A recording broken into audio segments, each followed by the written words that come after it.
අධ්‍යාපනයේ නව මානයන් සොයා යන සති දෙකකට ආසන්න දීර්ඝ සංචාරයක් ශ්‍රී ලංකාව නියෝජනය කරමින් අධ්‍යාපන ක්ෂේත්‍රයේ ප්‍රවීණයන් අධ්‍යක්ෂකවරුන් පුහුණුකරුවන් විදුහල්පතිවරුන් සහ ගුරුබෞතුන්ගෙන් සැදී 14 දෙනෙකුගෙන් යුත් අපේ කණ්ඩායමේ ලාබාලතුම නිලධාරියා ලෙස මේ සුවිශේෂී ජාත්‍යන්තර වැඩසටහනට එක්වන්නට මට අවස්ථාව ලැබුණා.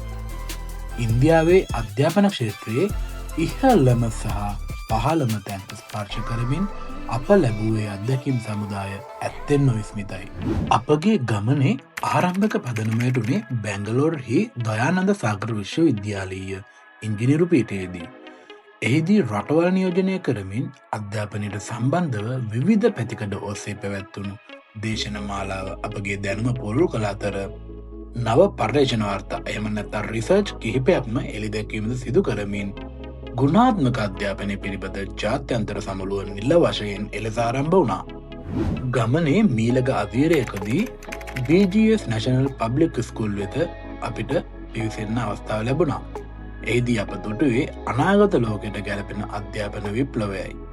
එක වසරේ සිටම ක්‍රියාත්මක වන AI powered පන්තිකාමර, අතිනවීන විද්‍යාගාර වැනි දේ තුළින් දරුවන් ලබන ඒ තාක්ෂණික දැනුම සැබවින්ම අගය කළ යුතුයි.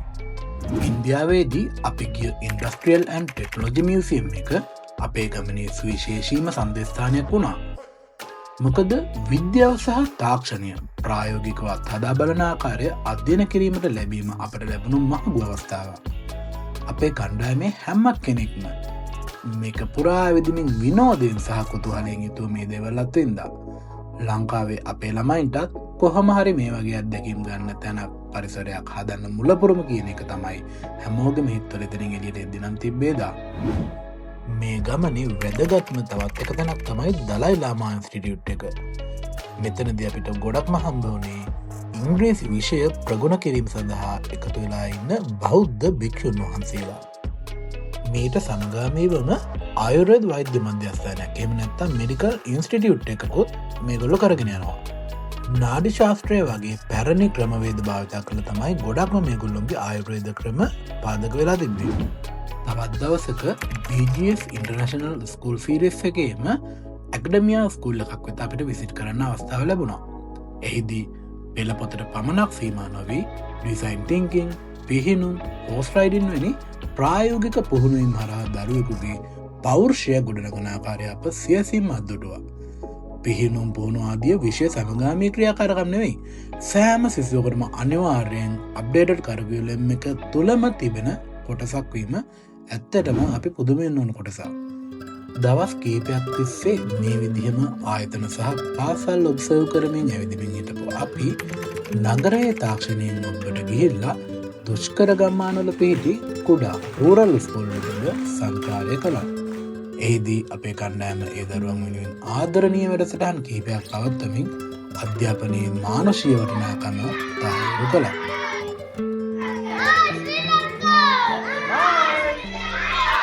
තවත් දවසක ලංකාවේ පාසල් වලට බොහෝ දුරට සමානයි කියන්න පුළුවන් විදිහේ ස්කෝලයක් දිල්හි පබ්ලික් ස්කූල් වෙත අපි ගිය අතර එදිනම එහිදී පැවති G20 සමිට් වැඩසටහනට වගේම ප්‍රාථමිකාංශයේ පොඩ්ඩෝ නත්තල් සැමරුමක් ලස්සනට සුදානම් කරලා තිබ්බ එකට එක්වෙන්න ලැබීමත් අපිට අමතක නොවන අත්දැකීමක් වුණා.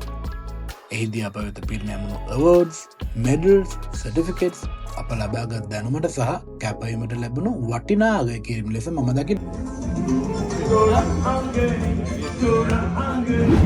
මේ කාර්යබහුල අධ්‍යයන කටයුතු අතරතුරදී ලැබුණු සෑම විවේකයකදීම වගේ ඉන්දියාවේ සුන්දරත්වය අත්විඳින්නටත් අපේ කණ්ඩායම අමතක කළේ නැහැ.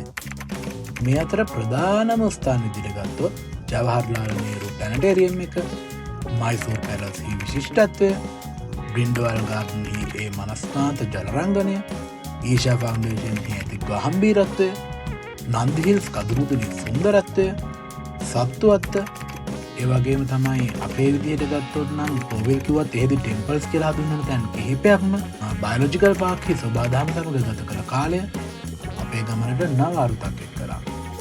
සෑම දිනකම වගේ සවස් කාලයේ සිට රෑ වනතුරුම ඉන්දියාවේ පාරවල් වල නයිට් ලයිෆ් අත්දැකීමින් shopping යමින් අපලද ඒ සැහැල්ලුව අපේ කණ්ඩායමේ මිත්‍රත්වය තව තවත් තහවුරු කළා.